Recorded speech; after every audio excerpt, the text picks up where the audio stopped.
خود تمام مؤذنوں کا سردار آپ ہی کو فرمایا ہے۔ ناظرین کرام، قربان جائیے سیدنا بلال حبشی رضی اللہ تعالیٰ عنہ پر کہ امیہ بن خلف کی غلامی کا توق آپ کے گلے میں تھا، لیکن وہی بات ہے کہ صدیق اکبر رضی اللہ تعالیٰ عنہ نے آپ کو خریدا، اور آپ کو خریدنے کی چاہت سرکار مدینہ صلی اللہ علیہ وآلہ وسلم کی بھی تھی، تو اس غلامی کا توق اتارا اور بکریاں چرانے والے ایک حبشی النسل غلام ایسے خوشبخت ترین بنے کہ جن کو صدیقوں کے صدیق جناب صدیق اکبر رضی اللہ تعالیٰ عنہ نے خود اپنے مال مبارک سے خرید کر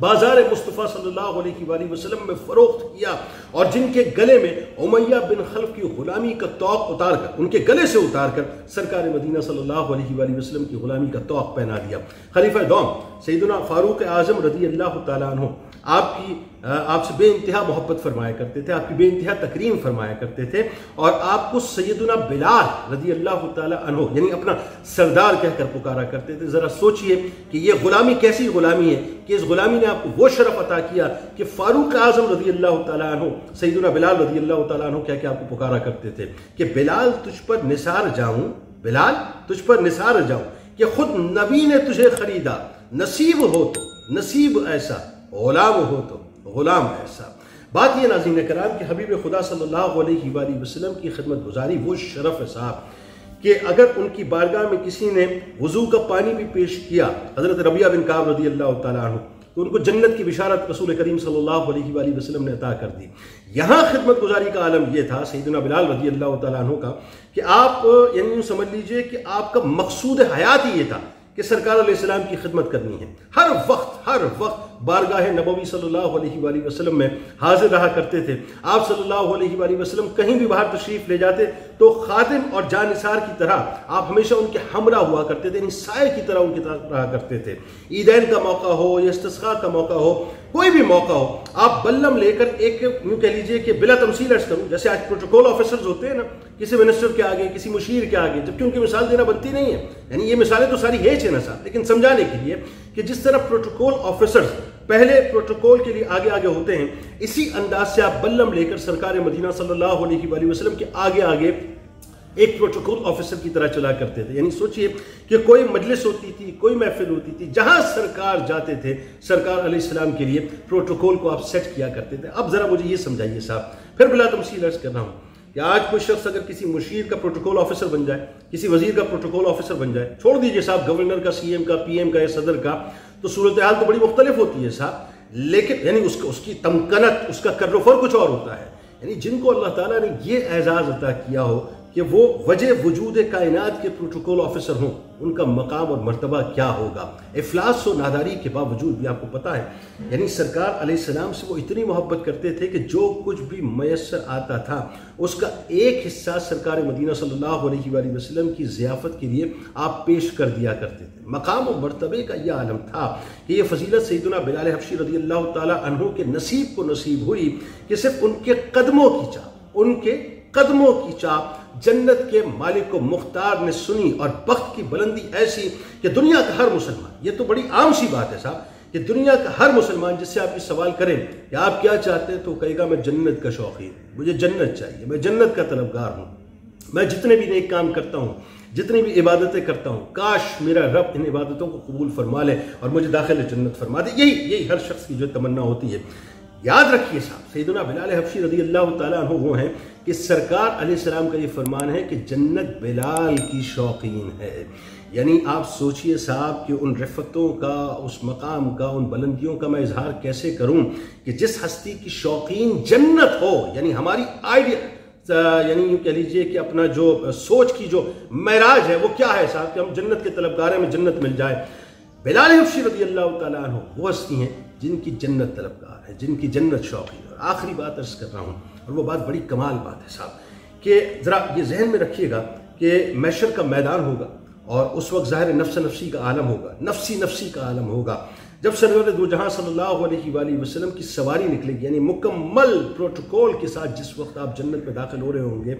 کیا شان ہوگی میرے آقا و مولا صلی اللہ علیہ وآلہ وسلم کی، اس کو یقیناً نہ میں بیان کر سکتا ہوں، نہ مجھ میں اتنی طاقت ہے، نہ میرا اتنا علم ہے۔ منظر ہی کچھ اور ہوگا صاحب کہ جنت کے مالک و مختار اپنے اہل بیت کے ساتھ اپنی جنت، یعنی جس جنت کو آپ کے لیے سجایا گیا، جس جنت کو آپ کے لیے بنایا گیا، جس جنت کو اتنی رفتیں آپ کی وجہ سے عطا کی گئیں، آج آپ اس جنت کے اندر داخل ہو رہے ہیں، اور کیا شان ہوگی میرے آقا کے غلاموں کی کہ غلام آپ کے پیچھے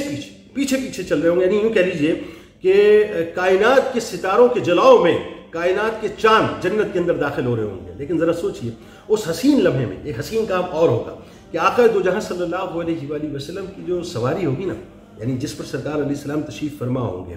آپ کو پتہ ہے کہ اس کی مہار کس کے ہاتھ میں ہوگی؟ اس کی مہار حضرت بلال حبشی رضی اللہ تعالی عنہ کے دست مبارک میں ہوگی، جو سرور دو جہاں صلی اللہ علیہ وآلہ وسلم کے پروٹوکول آفیسر بن کے، یعنی جس طرح سے آپ دنیا میں آپ کے پروٹوکول آفیسر تھے، محشر کے روز داخل جنت ہوتے ہوئے بھی آپ ان کے پروٹوکول آفیسر ہوں گے، اور مہار کو لے کے آپ چل رہے ہوں گے، اور سرکار مدینہ صلی اللہ علیہ وآلہ وسلم اپنی سواری پر سوار ہوں گے. اب مجھے ذرا کہنے دیجئے صاحب کہ یہ وہ ہستی ہیں یعنی جن کے بارے میں، جن کی رفتوں کو میں بس یہاں پہ آ کے ختم کروں گا. ظاہر ہے میرا اتنا علم نہیں ہے، لیکن میں تو یہ جانتا ہوں کہ یہ ہدیہ صرف ان کی بارگاہ میں پیش کرنا مقصود تھا. کوئی بھی شخص اپنے اعلیٰ منصب پہ اگر موجود ہو، بلا تمثیل عرض کر رہا ہوں، جب وہ کسی پروگرام میں جاتا ہے، کسی محفل میں جاتا ہے، کسی کانفرنس میں جاتا ہے، کسی مجلس میں جاتا ہے، کسی ایونٹ میں جاتا ہے، تو پہلے پروٹوکول آفیسر پہنچ کے اس کے پروٹوکول کو سیٹ کرتا ہے. یعنی اس ایونٹ کی جگہ پہ پہلے پروٹوکول آفیسر پہنچتا ہے. بلا تمثیل عرض کر رہا ہوں. آپ ذرا سوچئے کہ جب سرکار علیہ السلام کی سواری کی مہار حضرت بلال حبشی رضی اللہ تعالی عنہ کے دست مبارک میں ہوگی، اور آپ ان کا پروٹوکول سیٹ کریں گے، تو سب سے پہلے جنت میں جس ہستی کا داخلہ ہوگا وہ سرکار علیہ السلام کے غلام اور امت کے آقا سیدنا بلال حبشی رضی اللہ تعالی عنہ ہوگی. اور آخری ایک اور بات بھی عرض کیے دیتا ہوں، یہ ہے بنیادی طور پہ دین اسلام. آج جو پوری دنیا میں ریسزم کی وجہ سے لوگ پریشان ہیں، خاص طور پہ آپ کو پتہ ہے کہ چند برسوں پہلے جو امریکہ کے اندر واقعہ ہوا تھا کہ ایک پولیس والے نے ایک حبشی النسل کے اوپر اپنا گھٹنا رکھ کے اس کی سانسوں کو بند کر دیا تھا، اور اس کے بعد ظاہر ہے ایک بڑا موب نکلا، اس کے خلاف بڑی مزاحمت ہوئی، اس کے خلاف کانفرنسز ہوئیں، ٹاک شوز ہوئے، بہت کچھ ہوا امریکہ کے اندر. یعنی بہت ایک طوفان بدتمیزی وہاں پر ہوا، اور ہونا بھی چاہیے. ظاہر ہے مطلب یہ بنیادی طور پہ بنیادی حقوق میں سے شامل ہے باتیں. لیکن وہی بات ہے کہ سرکار علیہ السلام نے 1450 برس پہلے ریسزم کو اپنے قدمین شریفین کے نیچے مکمل طور پہ نیست و نابود کر کے رکھ دیا. سیدنا بلال حبشی رضی اللہ تعالیٰ عنہ کو اپنی مائیت میں بٹھا کے، سیدنا بلال حبشی رضی اللہ تعالیٰ عنہ کو عزت اور مقام دے کے، سیدنا بلال حبشی رضی اللہ تعالیٰ عنہ کو توقیر دے کے، سیدنا بلال حبشی رضی اللہ تعالیٰ عنہ کو اپنا ٹریجرار بنا کے، سیدنا بلال حبشی رضی اللہ تعالیٰ عنہ کو پہلا مؤذن دین اسلام بنا کے، سیدنا بلال حبشی رضی اللہ تعالیٰ عنہ کو اپنے ساتھ داخل جنت کروا کے، اور پھر وہ موقع بھی یاد رکھے صاحب کہ جس وقت فتح مکہ ہو رہا ہے، اور سیدنا بلال حبشی رضی اللہ تعالیٰ عنہ کو یہ حکم ہوا کہ جا کر اب کعبے کے اوپر کھڑے ہو کر آذان دو. اور جس وقت انہوں نے اللہ اکبر کی صداؤں کو بلند کرنا تھا تو ان کے ذہن میں ایک خیال آیا کہ میں مدینہ پاک میں تھا تو میں قبلہ یعنی خانہ کعبہ کی طرف رخ کر کے اس وقت میں اذان دیا کرتا تھا، آج کس کی طرف رخ کروں؟ تو سرکار کی طرف جیسے دیکھا، سرکار نے فرمایا کہ آج میرے رخ انور کی طرف دیکھ کر اذان کو بلند کرو. تو مقام ان کو اللہ نے وہ دیا. مقصد بتانے کا یہ کہ 1450 برس پہلے سرکار علیہ السلام نے ریسزم کے تابوت میں مکمل طور پہ دائمی کیل ٹھوک کے یہ بتلا دیا تھا کہ ریسزم کا دین اسلام میں کوئی تعلق نہیں، کوئی کالا کوئی گورا نہیں ہے، جو ہیں اپنے تقوی کی بنیاد پہ اللہ کی بارگاہ میں ممتاز ہیں. اس ویڈیو کو ضرور شیئر کیجیے گا، اپنا بہت خیال رکھیے گا. زندگی رہی تو دوبارہ ملاقات ہوگی. اس دعا اس امید اس یقین کے ساتھ اللہ تعالیٰ آپ کا ہم سب کا حامی ناصر. اللہ حافظ.